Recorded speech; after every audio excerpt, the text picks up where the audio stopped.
Hello, my name is Lindsay Leakers, and my feasibility report looks into the reintroduction of wolves in Colorado, which relates directly to anyone living in the state of Colorado. From farmers to students, and from lawmakers to conservationists, it's important for everyone to be properly educated on the topic. The reintroduction of wolves has been recently debated among many stakeholders throughout the state.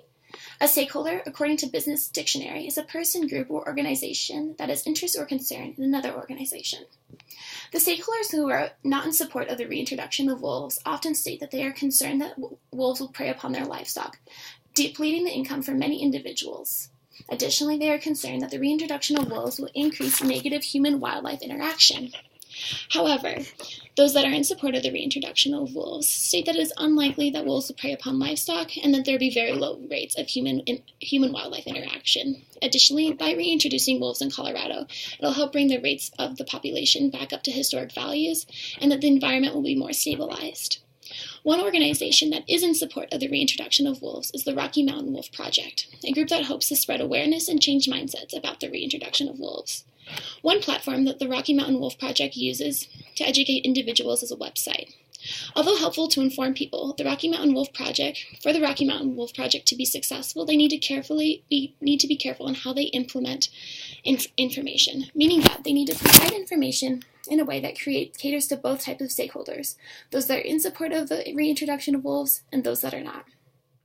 One component within this concept that I was interested in looking at is if someone who was opposed to the reintroduction of wolves were to look at the Rocky Mountain Wolves Project's website and have their paradigm shifted so that they would be in support of the reintroduction of wolves. A paradigm in this sense is a worldview.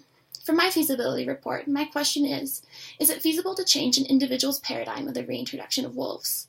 The way in which I answered this question was to use peer-reviewed literature to create guidelines in which I would determine if the Rocky Mountain Wolf Project's website would be effective to this extent. Although with determining if a website would be effective, I provided suggestions that, if implemented, would make the website even more so effective in changing individuals' paradigms. I will now expand on my methodology to answer the question, is it feasible to change an individual's paradigm of the reintroduction of wolves?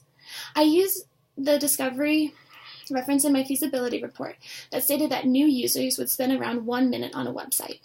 Therefore, I went through the website and recorded all the information someone could see within a minute of going on the website. After recording everything I noted, I organized the material into 3 different categories that, if utilized correctly, created shifts in paradigms, which is something that I was looking for in my feasibility report. The information was biological and technical information, valuation, and organizational. Examples of biological technical information include mentioning the species' life history, population ecology, and community ecology. Examples of valuation would be including systematic explanations of the socioeconomic aspects of the reintroduction of the species, and to mention the local support of the issue. Finally, the examples of the organizational include mentioning the internal-external structure of the organization, as well as their culture, goals, and characteristics. Using these categories as a guideline, I went through the information and decided if they were used, and if so, efficiently. My findings included that the Rocky Mountain Wolf Project did touch on each of these categories. However, they did not do so in an effective way.